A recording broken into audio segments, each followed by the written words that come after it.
લક્ષ્ય ન્યૂઝ, એક નજર, એક લક્ષ્ય. સુરેન્દ્રનગર શહેરમાં ભારતીય જનતા પાર્ટી દ્વારા નવનિયુક્ત જિલ્લા પ્રમુખના અભિવાદન સમારોહને લઈ શહેરમાં ઉજવણીનો માહોલ જોવા મળ્યો. તાજેતરમાં સુરેન્દ્રનગર જિલ્લા ભાજપના પ્રમુખ તરીકે હાર્દિક ટમાલિયાની નિમણૂક કરવામાં આવતા જિલ્લાભરમાં કાર્યકરોમાં ઉત્સાહની લાગણી પ્રસરી ગઈ છે. આ અવસરે જિલ્લા પ્રમુખના સન્માનમાં ભવ્ય અભિવાદન સમારોહનું આયોજન કરવામાં આવ્યું છે.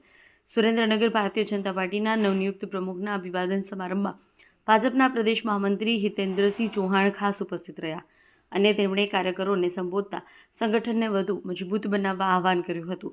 સાથે સાથ નાયબ મુખ્ય દંડક તથા ધારાસભ્ય જગદીશભાઈ મકવાણા સહિત જિલ્લાના વર્તમાન અને પૂર્વ ધારાસભ્યો, સંસદ સભ્યો, તાલુકા પ્રમુખો અને આગેવાનો ઉપસ્થિત રહ્યા હતા. કાર્યક્રમ દરમિયાન હાર્દિક ટમાલિયાને ફુલહાર પહેરાવી શાલ ઓઢાડી અને સ્મૃતિચિહ્ન અર્પણ કરી સન્માનિત કરવામાં આવ્યા હતા. પોતાના સંબોધનમાં તેમણે જણાવ્યું હતું કે પાર્ટી દ્વારા સોંપાયેલી જવાબદારીને નિષ્ઠાપૂર્વક નિભાવશે અને આવનાર સમયમાં સંગઠનને ગામડા સુધી મજબૂત બનાવશે. આ સમારોહમાં સંતો, મહંતો અને વિવિધ સમાજના આગેવાનોની ઉપસ્થિતિએ કાર્યક્રમને વધુ ગૌરવપૂર્ણ બનાવ્યો હતો. સમગ્ર કાર્યક્રમ ઉત્સાહ અને સંગઠનાત્મક એકતાના માહોલમાં પૂર્ણ થયો હતો. દેવમ ત્રિવેદી, સુરેન્દ્રનગર. રોજ પ્રદેશ નેતૃત્વ, પ્રદેશ અધ્યક્ષ શ્રી જગદીશભાઈ વિશ્વકર્મા સાહેબ, મુખ્યમંત્રી શ્રી ભૂપેન્દ્રભાઈ પટેલ સાહેબ, સંગઠન મહામંત્રી શ્રી રત્નાકરજી, ઉપમુખ્યમંત્રી શ્રી હર્ષભાઈ સંઘવી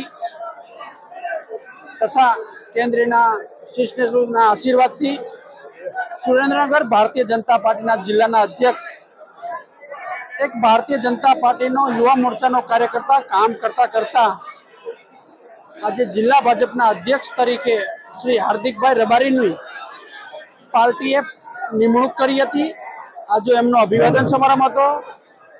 ભારતીય જનતા પાર્ટી સુરેન્દ્રનગરના સૌના બૂથના કાર્યકર્તાઓ, શક્તિ કેન્દ્રના કાર્યકર્તાઓ, મારા ચૂંટાયેલા સૌ તાલુકા પંચાયત, જિલ્લા પંચાયત, નગરપાલિકાના સદસ્યશ્રીઓ, ધારાસભ્યશ્રીઓ, સંગઠનના પૂર્વ 6 અધ્યક્ષશ્રીઓ, પૂર્વ ધારાસભ્ય, પૂર્વ સાંસદશ્રીઓએ આજે એમને આશીર્વાદ આપી અને આજે પ્રદેશ નેતૃત્વએ ગુજરાતભરમાંથી એક પાર્ટીનો કાર્યકર્તા કામ કરતો હોય અને કઈ જ્ઞાતિને વગર પણ પાર્ટીનો કાર્યકર્તા હોય ગુજરાતમાંથી, રબારી સમાજમાંથી આજે ભારતીય જનતા પાર્ટીએ સુરેન્દ્રનગરમાં અધ્યક્ષ બનાવ્યા છે. 41 વર્ષના યુવાન જિલ્લા અધ્યક્ષ, પૂર્વમાં જિલ્લા ભાજપના મહામંત્રી તરીકે જવાબદારી નિભાવી હતી.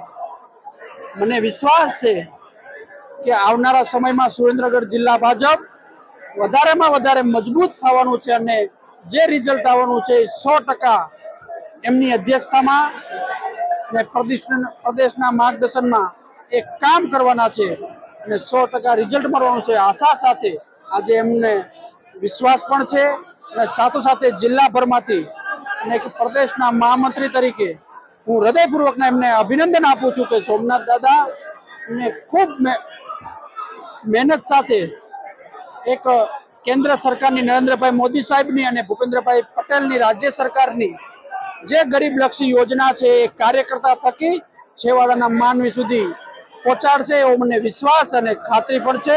ફરીથી હું હાર્દિકભાઈ રબારીને હૃદયપૂર્વકના અભિનંદન આપું છું.